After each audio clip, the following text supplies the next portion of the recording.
Kalau panggilan di bangsa Arab itu, abi itu panggilan yang ayahku, abah ayah. Tapi kalau menggunakan kata ya abati, itu artinya ayahku sayang. Ya, kalau mau disebut abati itu bagus sekali ya. Ya abati, wahai ayahku sayang, apa katanya? If'al ma tu'mar. Lakukan apa yang diperintahkan oleh Allah Subhanahu wa taala. Satajiduni insyaallahu minas sabirin. Karena sesungguhnya engkau akan mendapati diriku termasuk anak-anak yang sabar. Masya Allah. Apa yang bisa kita pelajari yang pertama dari Nabi Ismail alaihissalam? Yang bisa kita pelajari dari Nabi Ismail alaihissalam adalah Ismail adalah buah dari pendidikan orang tua yang luar biasa. Gak mungkin Bu, kalau anak tidak diajarkan pendidikan yang luar biasa bisa mengeluarkan kata-kata yang indah seperti itu. Bahkan di saat mendengar bahasanya, gitu kan, bahasanya itu kata-kata ancaman. Akan tetapi apa yang keluar dari Nabi Ismail alaihissalam? Ya abati, wahai ayahku sayang, if'al ma tu'mar. Lakukan apa yang diperintahkan oleh Allah Subhanahu wa taala. Dan kata-kata ini tidak mungkin keluar kecuali dasarnya atau buah dari pendidikan orang tua yang sangat luar biasa. Dan khususnya Nabi Ibrahim alaihissalam.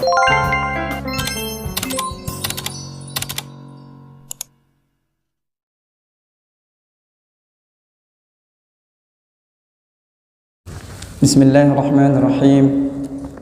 Assalamualaikum warahmatullahi wabarakatuh. Innal hamdalillah nahmaduhu wa nasta'inuhu wa nastaghfiruh wa na'udzu billahi min shururi anfusina wa sayyiati a'malina. Man yahdihillahu fala mudilla lahu wa man yudlil fala hadiya lahu. Ashhadu an la ilaha illallah wa ashhadu anna Muhammadan 'abduhu wa rasuluh. Huwa an-nabiyyul ladzi qad adda al-amanah wa ballagha ar-risalah wa nasaha lil ummah. وكشف الله به أمة وجاهد في الله حق جهاده حتى أتانا اليقين وتركنا على محجة البيضاء ليلها كنهارها لا يزيغ عنها إلا هالك. اللهم صل وسلم وكرم وأنعم وزد وتفضل على عبدك ونبيك نبينا محمد وعلى آله وصحبه أجمعين. أما بعد. Pertama-tama mari sama-sama kita bersyukur dan banyak memuji Allah Subhanahu wa taala atas segala nikmat yang Allah berikan kepada kita. Nikmat terbesar yang Allah berikan yang harus terus kita syukuri adalah Allah masih menancapkan keimanan dan Islam di dalam hati kita. Sehingga di dalam ayat Al-Qur'an Allah senantiasa memerintahkan kepada kita juga. Ketika Allah menyebutkan bertakwa, diperintahkan untuk bertakwa, maka diakhiri dengan illa wa antum muslimun wa la tamutu illa wa antum muslimun. Allah mengatakan jangan sampai kita wafat kecuali dalam keadaan muslim.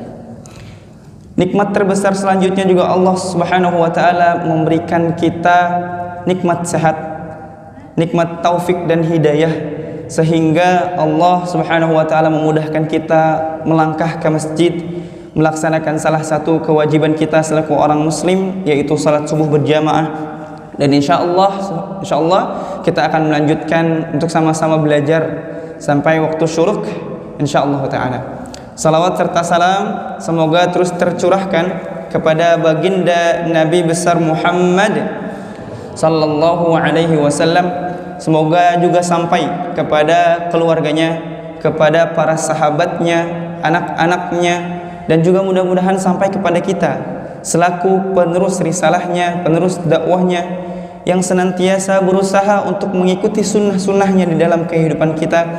Dan mudah-mudahan kita termasuk manusia yang digolongkan oleh Nabi sallallahu alaihi wasallam, man ahya sunnati faqad ahabbani wa man ahabbani kana ma'i fil jannah. Barang siapa yang menghidupkan sunnahku, atau di redaksi lain man ahabba sunnati, barang siapa yang mencintai sunnahku, maka sesungguhnya ia mencintaiku.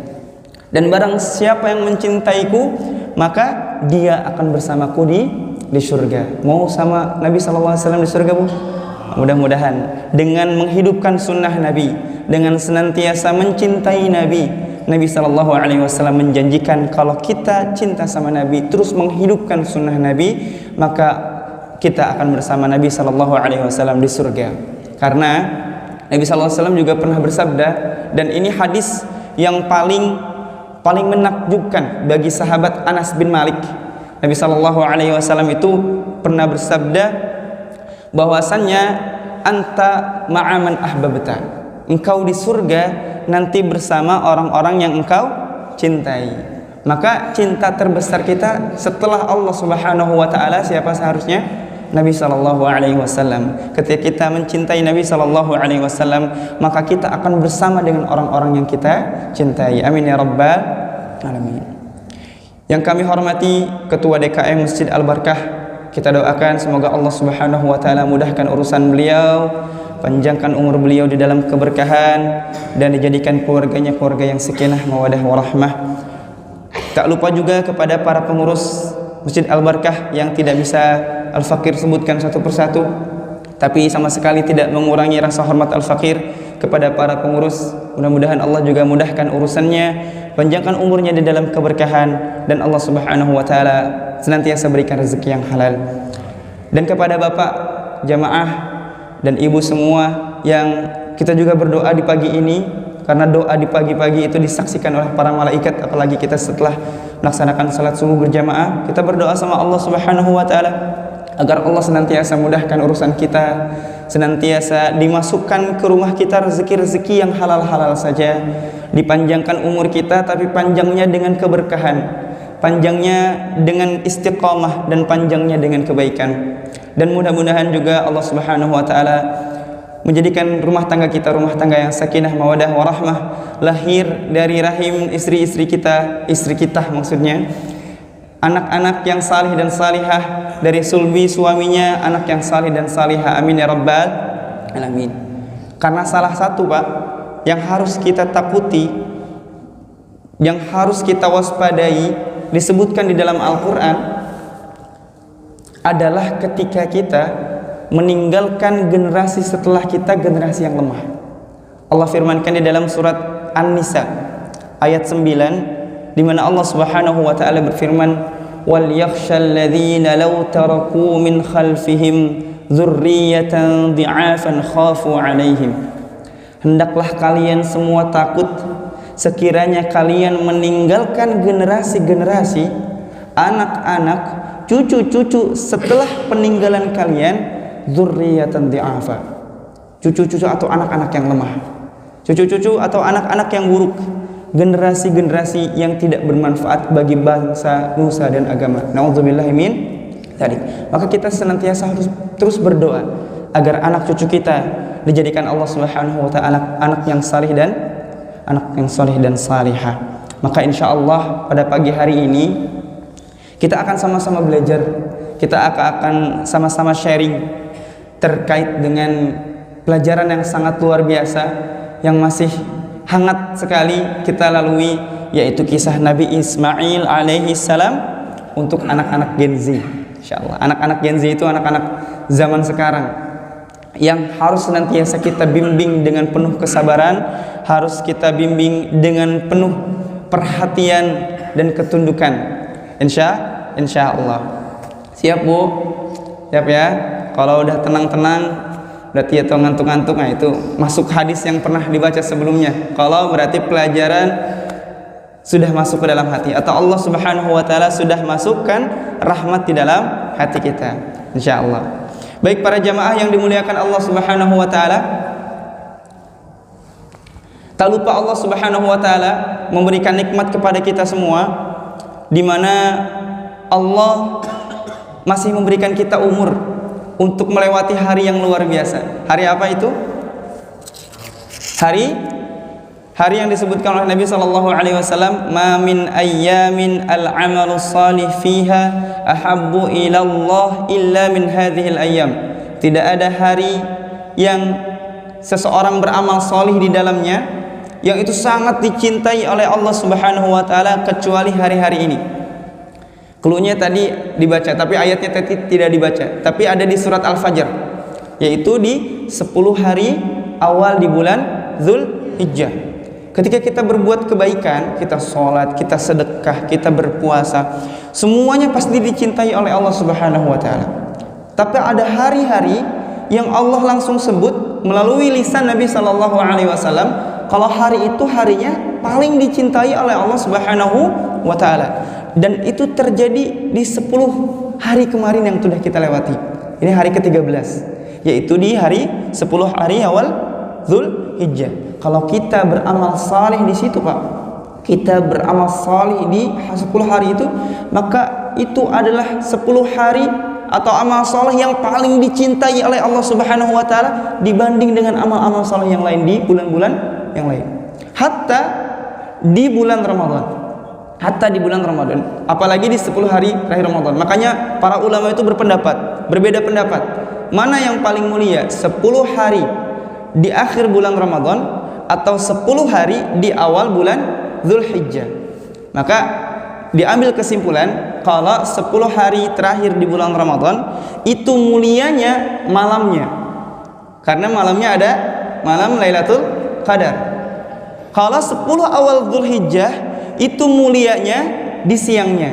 Maka kita dianjurkan beramal salih, memperbanyak puasa, memperbanyak sedekah, apalagi di hari Arafah, hari di mana Nabi SAW bersabda, tidak ada hari Allah Subhanahu wa Ta'ala paling banyak mengampuni dosa hambanya, atau paling banyak mengeluarkan hambanya dari neraka kecuali di hari Arafah. Keren gak? Masya Allah. Atau Nabi SAW bersabda, barang siapa yang berpuasa di hari Arafah, maka puasanya sama dengan ampunan Allah Subhanahu wa Ta'ala 2 tahun, tahun sebelumnya dan setahun setelahnya. Dan Arafah juga puncaknya haji, betul nggak? Makanya Nabi SAW bersabda, al-hajju Arafah. Sesungguhnya haji itu intinya di mana? Di Arafah. Dan kita sudah melewati itu semua, alhamdulillah. Di hari 10-nya juga kita sama-sama telah melaksanakan salat Idul Fitri dan melaksanakan salah satu syariat yang sangat luar biasa, yaitu syariat kurban yang dikisahkan langsung di dalam Al-Quran, yang insya Allah kita akan pelajari dan teladani apa saja yang bisa kita ambil hikmahnya dari pelajaran kurban. Tapi sekali lagi mudah-mudahan Allah terima amal ibadah kita di 10 hari terakhir kemarin dan menjadi tabungan kebaikan kita serta pemberat ketika kita nanti di yaumil mizan, di hari di mana Allah Subhanahu wa Ta'ala menimbang semua amal-amal kita. Amin ya rabbal alamin. Sebagaimana telah ma'ruf atau kita ketahui, kalau di syariat kurban itu akan senantiasa melekat dengan sebuah kisah yang indah, kisah yang sangat luar biasa yang diceritakan langsung di dalam Al-Quran, yaitu surat As-Saffat. Surat apa Ibu? As-Saffat. Surat apa Bapak? As-Saffat. Di ayat 102, dimulai dari ayat 102, di mana Allah Subhanahu wa Ta'ala berfirman, jazakallah khair. A'udzu billahi minasyaitonir rajim. Bismillahirrahmanirrahim. Fabasysyarnahu bighulamin halim. Dan Nabi Ibrahim saat itu dikabarkan dengan kabar gembira tentang seorang anak yang akan lahir dari ibunda Hajar, yang anak itu disifati dengan halim, anak yang penuh kesabaran, anak yang memiliki kesabaran teguh, yaitu Nabi Ismail alaihissalam. Nabi Ibrahim alaihissalam itu lama sekali memiliki anak, lama. Makanya sempat menikah dulu dengan Siti Hajar alaihissalam. Tetapi Allah Subhanahu wa Ta'ala kemudian memberikan anak melalui ibunda Hajar alaihissalam. Kemudian lahirlah seorang anak yang bernama Nabi Ismail alaihi salam.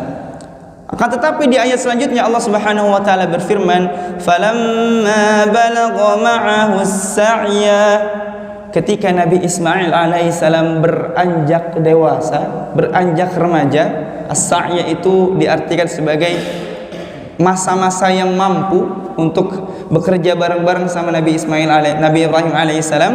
Apa kata Nabi Ibrahim? Qala ya bunayya inni ara fil manam. Sesungguhnya aku bermimpi. Nabi Ibrahim ngasih tahu kepada Nabi Ismail kalau aku bermimpi. Apa mimpinya? Anni azbahuka fanzur madza tara. Nabi Ibrahim itu, Bu, dikisahkan di dalam Al-Quran, bahkan disebutkan di dalam Al-Quran, disifati dengan Khalilullah. Apa arti Khalilullah? Kekasihnya Allah Subhanahu wa ta'ala. Para ulama mengatakan ada beberapa yang menjadikan Nabi Ibrahim disifati dengan sifat Khalilullah. Yang pertama, Nabi Ibrahim itu kalau tunduknya sangat luar biasa kepada Allah Subhanahu wa ta'ala. Diperintahkan ini enggak nanti-nanti, langsung dikerjain dulu. Itu Nabi Ibrahim. Ketika sabarnya dalam banget Nabi Ibrahim alaihissalam. Dan jiwa sosialnya itu sangat tinggi. Dibuktikan di surat Adz-Dzariyat, dikisahkan ketika ada malaikat datang ke rumah, itu tetap disuguhin makanan. Nabi Ibrahim kalau ada yang datang ke rumah, itu bukan beli makanan, tapi motong langsung sesembelihannya dan disuguhkan. Itu Nabi Ibrahim alaihissalam. Makanya 3 sifat tadi menjadikan Nabi Ibrahim dicintai oleh Allah Subhanahu wa ta'ala dan disebut dengan Khalilullah, kekasihnya Allah Subhanahu wa ta'ala.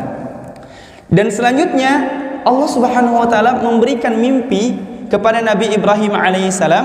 Apa mimpinya? Untuk menyembelih Nabi Ismail alaihissalam. Dan ini sebenarnya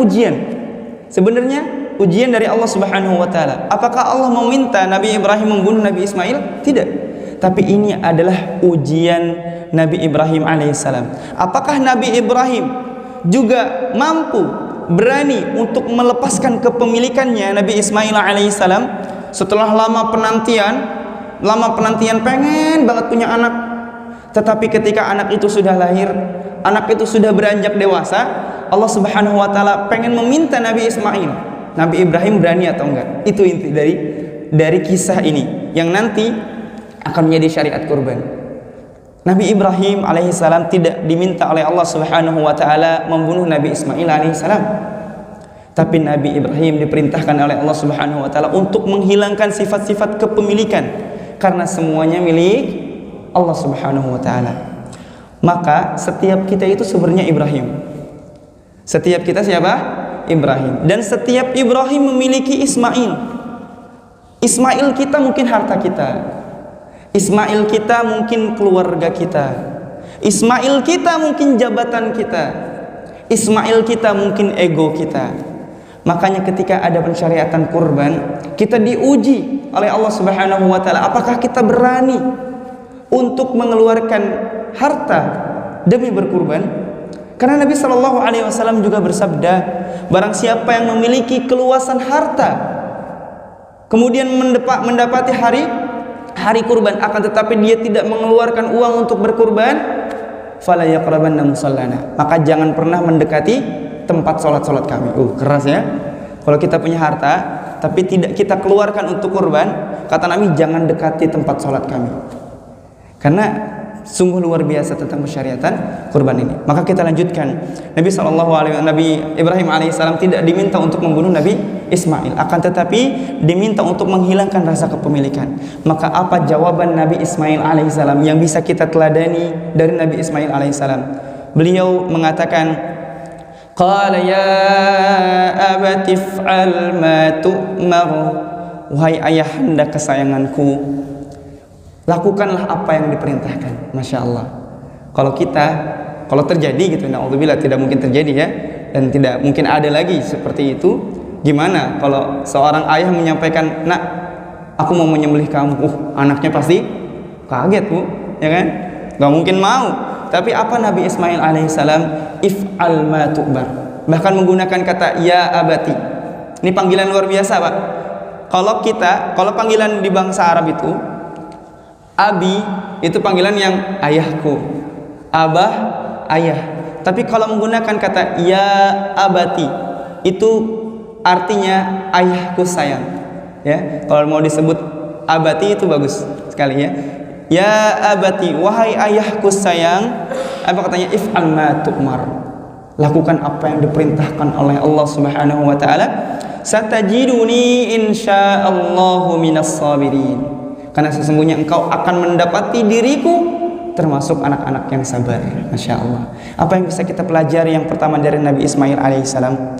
Yang bisa kita pelajari dari Nabi Ismail alaihissalam adalah Ismail adalah buah dari pendidikan orang tua yang luar biasa. Gak mungkin Bu, kalau anak tidak diajarkan pendidikan yang luar biasa bisa mengeluarkan kata-kata yang indah seperti itu. Bahkan di saat mendengar bahasanya, gitu kan, bahasanya itu kata-kata ancaman. Akan tetapi apa yang keluar dari Nabi Ismail alaihissalam? Ya abati, wahai ayahku sayang, if'al ma tu'mar. Lakukan apa yang diperintahkan oleh Allah Subhanahu wa taala. Dan kata-kata ini tidak mungkin keluar kecuali dasarnya atau buah dari pendidikan orang tua yang sangat luar biasa. Dan khususnya Nabi Ibrahim alaihissalam. Nabi Ibrahim alaihissalam mengajarkan anak-anaknya, Nabi Ibrahim, Nabi Ismail dan Nabi Ishak dengan pendidikan yang luar biasa. Makanya nanti dari Nabi Ismail Allah takdirkan itu memiliki keturunan-keturunan yang terus keturunannya itu adalah Nabi. Makanya Nabi Ibrahim julukannya Abul Anbiya, bapaknya para Nabi. Maka yang pertama itu.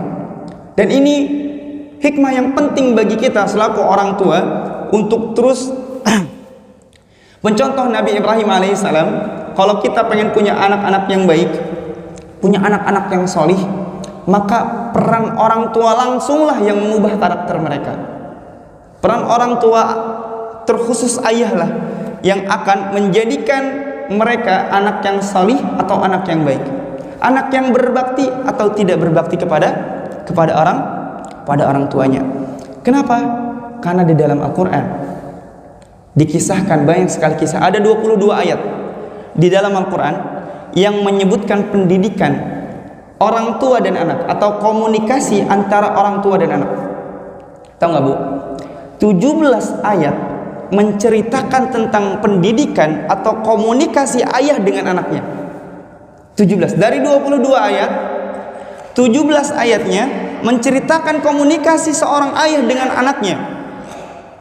4 ayat menceritakan tentang komunikasi seorang ibu dengan anaknya, dan 1 ayat menceritakan tentang komunikasi kedua orang tuanya dengan anaknya. Berarti yang seharusnya banyak mengasuh siapa? Ayah. Berarti siapa yang harusnya banyak mengkomunikasi kepada anaknya? Ayah. Berarti siapa yang harusnya banyak mendidik anaknya? Ayah. Tapi di zaman sekarang riset menjelaskan masalah terbesar modern adalah fatherless. Fatherless apa? Ada yang tahu bisa bahasa Inggris? Fatherless, kehilangan sosok ayah. Zaman sekarang. Jadi anak-anak sekarang itu kalau mau cari kasih sayang itu bukan ke ayahnya. Karena ayahnya setiap hari sibuk kerja. Berangkat pagi, pulang malam. Kemudian sudah datang tinggal ganti baju, istirahat dan sebagainya. Masalah terbesar di zaman ini, riset para dokter mengatakan fatherless. Anak-anak itu sudah kehilangan sosok-sosok ayah. Padahal di dalam Al-Quran 17 ayat menceritakan komunikasi seorang ayah dengan anaknya. Maka pendidikan seorang ayah itu penting, sehingga kalau kita ingin memiliki anak-anak seperti Ismail alaihissalam, walaupun tidak bisa menyamai Nabi Ismail alaihissalam, itu kita harus berkaca orang tuanya, terutama kita selaku ayahnya. Dan Al-Fakir juga selaku seorang ayah terus senantiasa belajar ingin memiliki anak-anak yang salih dan salihah, dan mudah-mudahan Allah Subhanahu wa taala senantiasa memberikan kita anak yang salih dan salihah. Ada sebuah mahfuzat ya yang kita tahu indah sekali, artinya atau bahasa Arabnya adalah al-ummu madrasatul ula. Apa artinya? Ibu itu sekolah pertama bagi anaknya. Tetapi itu tahu nggak?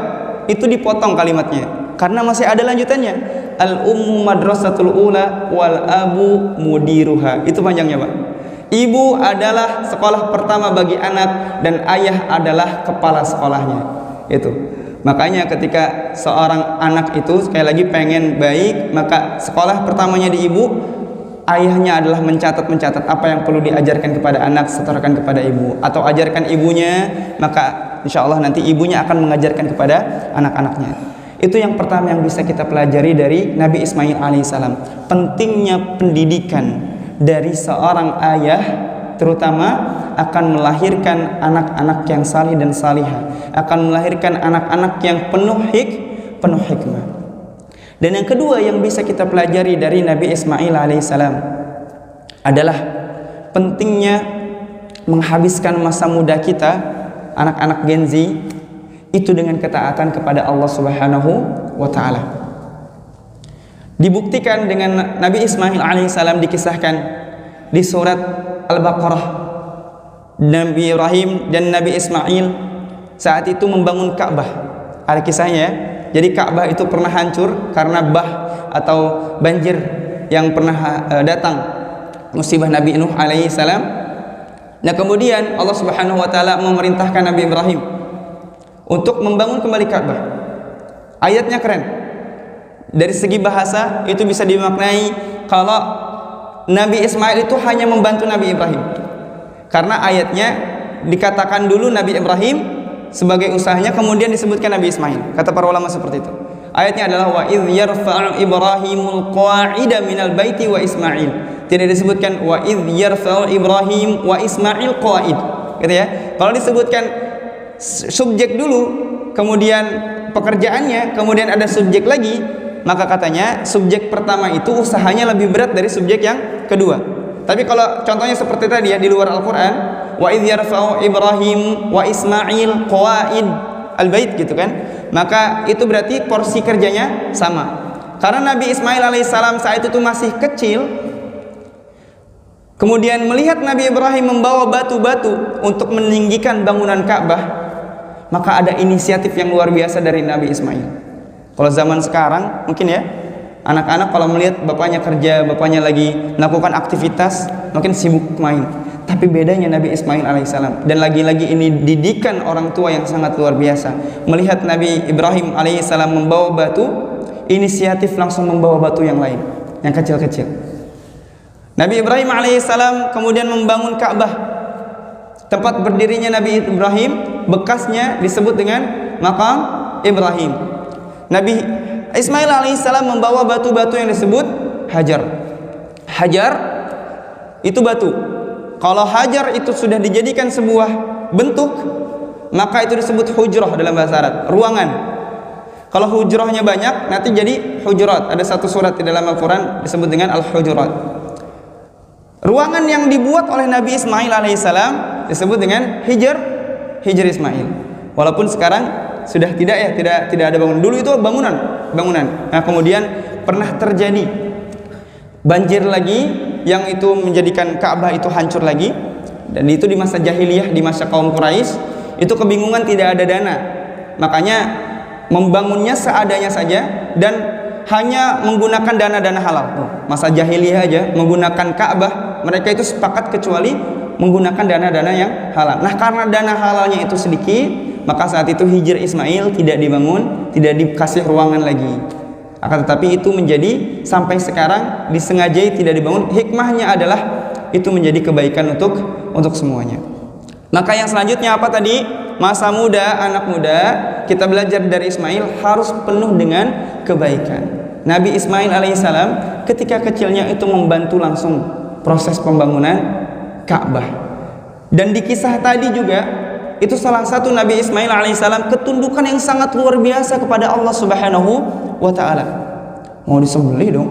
Sekarang anak disuruh minta beliin cabai atau garam aja, mungkin masakan udah matang baru mau berangkat ya Bu ya. Tapi Nabi Ismail alaihissalam itu berani mengatakan if'al ma tu'mar, lakukan apa yang Allah perintahkan wahai ayahanda, karena sesungguhnya engkau akan mendapati aku termasuk anak-anak yang sabar. Makanya penting masa muda kita isi dengan ketaatan kepada Allah Subhanahu wa Ta'ala. Kenapa masa muda penting? Nah, pertanyaan selanjutnya, kenapa masa muda penting? Apa yang bisa kita teladani dari Nabi Ismail tentang masa muda? Di dalam Al-Quran Allah Subhanahu wa Ta'ala berfirman di surat Ar-Rum.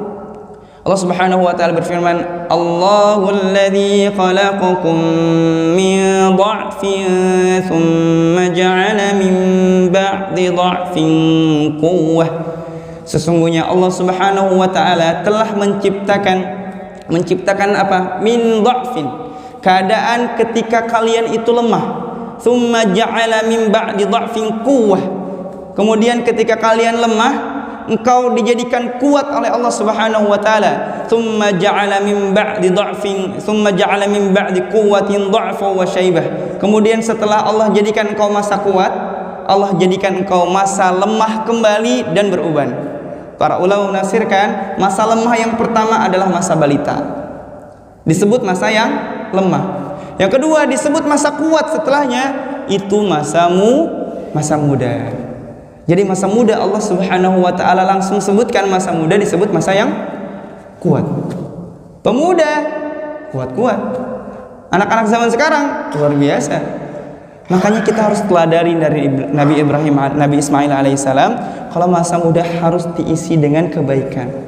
Kalau bapak dan ibu semua masih ingat hadis yang pernah Al-Fakir sampaikan di pertemuan sebelumnya, Nabi SAW pernah bersabda ya, qala sab'atun yudhilluhumullahu fi dhillihi yauma la dhilla illa dhilluh. Nanti di hari kiamat ada 7 golongan. Berapa golongan? 7 golongan yang akan dinaungi oleh Allah Subhanahu wa taala, yang padahal pada mahsyar itu cuma hamparan yang luas. Tidak ada pohon, tidak ada angin, tidak ada awan. Bahkan dikatakan di dalam hadis yang lain matahari itu hanya beberapa jarak saja.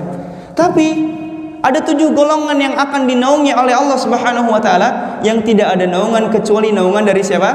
Dari Allah. Yang sebelumnya Al-Fakir sebutkan wa rajulun qalbuhu mu'allikun fil masjid.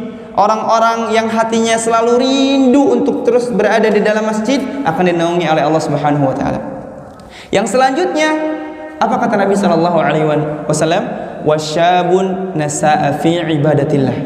Yang akan dinaungi oleh Allah Subhanahu wa taala disebutkan Nabi syabun. Syabun itu pemuda, nasa'a fi ibadatillah, yang masa mudanya tumbuh dalam ibadah kepada Allah Subhanahu wa taala. Kalau anak-anak muda meramaikan masjid, ikut kajian-kajian, kemudian kita lihat rajin sekali untuk melakukan amal saleh, maka mudah-mudahan kita berharap termasuk orang-orang yang kelak akan dinaungi oleh Allah Subhanahu wa taala dengan naungan yang tidak ada naungan dari Allah Subhanahu wa taala. Langsung disebut Pak, langsung disebut Bu oleh Nabi sallallahu alaihi wasallam, kalau anak-anak muda yang tumbuh ibadah kepada Allah Subhanahu wa taala akan diberi naungan oleh Allah Subhanahu wa taala. Bahkan di hadis yang lain Nabi bersabda, la tazulu qadamu ibni Adam min 'indi rabbih yaumal qiyamah illa yus'alu an khamsin. Tidak akan bergerak kaki kita pada hari kiamat nanti kecuali Allah Subhanahu wa taala sudah tanya 5 pertanyaan. Ini ada nasyidnya sebenarnya. Apa Nabi sallallahu alaihi wasallam mengatakan, an umrihi fi ma afnah wa an syababihi fi ma abnah. Tentang umurnya nanti ia akan ditanya oleh Allah Subhanahu wa taala untuk apa digunakan, dan selanjutnya tentang masa mudanya untuk apa ia habiskan. Masa muda bagian dari umur bukan Bu? Bagian dari umur. Tetapi kenapa Nabi sallallahu alaihi wasallam sebutkan umur di awal tapi disebutkan lagi masa muda? Karena betapa pentingnya masa muda untuk kita isi dengan ketaatan kepada Allah Subhanahu wa taala. Lagunya gimana? Ingat 5 perkara sebelum 5 perkara, sehat sebelum kaya, sebelum muda, sebelum apalagi saya nggak tahu, hidup sebelum mati. Di nasidnya juga disebutkan muda, terus disebutkan karena muda, masa muda itu akan dipertanggungjawabkan oleh Allah Subhanahu wa taala. Maka pelajaran selanjutnya dari Nabi Ismail adalah pentingnya masa muda digunakan terus di dalam ketaatan kepada Allah Subhanahu wa taala. Berapa tolak ukur muda? Ada yang tahu? Tolak ukur muda berapa? 40 tahun. Kalau 40 tahun umurnya itu masih 40 tahun ke bawah maksudnya, itu masih taraf muda. Makanya Nabi sallallahu alaihi wasallam diutus oleh Allah Subhanahu wa taala masih muda. Berapa umurnya? 40 tahun. 40 tahun. Di dalam Al-Qur'an juga disebutkan, dan ini bapak-bapak dan ibu-ibu harus memperbanyak doa ini nih. Apalagi kalau sudah hampir masuk ke 40 tahun, dianjurkan sebuah doa, diajarnya juga sama Nabi Ibrahim alaihissalam. Ayatnya menyatu dengan perintah berbakti kepada orang tua. di surat Al-Ahqaf. Ayatnya lupa, tapi itu ada di halaman ketiga. 1, 2, ada di halaman ketiga. Ayat berapa? Ayat 15. Ya, di mana Allah Subhanahu wa taala mengajarkan sebuah doa melalui lisan Nabi Ibrahim alaihissalam, walamma balagha asyuddahu wa balagha 40 sanah. Dan ketika dia itu sudah besar dan beranjak 40 tahun, dia berdoa, doanya qala rabbi auzi'ni. Boleh kita baca bareng-bareng, rabbi auzi'ni an ashkura ni'mataka allati an'amta alayya wa ala walidayya wa an a'mala salihan tardahu wa aslih li fi dhurriyyati inni tubtu ilaika wa inni minal muslimin. Itu para ulama menganjurkan kalau sudah masuk ke umur 40 tahun atau sudah lewat 40 tahun memperbanyak doa qala rabbi auzi'ni an ashkura ni'mataka allati sampai selanjutnya. Nah, masa muda itu akan dipertanggungjawabkan oleh Allah Subhanahu wa taala, dan itu bisa kita telah dari Nabi Ismail alaihissalam yang sangat luar biasa masa mudanya diisi dalam ketaatan kepada Allah Subhanahu wa taala. Betapa banyak sifat-sifat lain yang bisa kita telah dari Nabi Ismail. Di antaranya sifat sabarnya sangat luar biasa, sifat patuhnya kepada Nabi Ibrahim yang sangat luar biasa, sifat bijaknya juga yang sangat luar biasa. Mudah-mudahan itu bisa kita bahas lagi di lain-lain kesempatan insyaallah, karena waktu terbatas. Mungkin itu tadi yang pertama, pendidikan seorang anak, seorang ayah terutama akan mempengaruhi kualitas seorang anak. Yang kedua, pentingnya masa muda itu diisi dengan ketaatan kepada Allah Subhanahu wa taala. Mudah-mudahan dua ini bisa jadi modal kita selaku orang tua di rumah nanti. Kita bisa nasihati anak-anak kita untuk terus menghidupkan masjid, untuk terus menghidupkan syiar-syiar Islam, dan untuk terus istiqamah sampai kita dipanggil oleh Allah Subhanahu wa taala. Karena tidak ada pahala jariah kecuali 3. Yang pertama adalah ilmu yang bermanfaat, yang kedua adalah sedekah yang kita keluarkan, yang ketiga adalah kita lahirkan generasi anak-anak yang saleh yang mendoakan orang tuanya. Barakallahu fikum, hadanallahu wa iyyakum ajmain. Jazakumullahu khairan. Wassalamualaikum warahmatullahi wabarakatuh.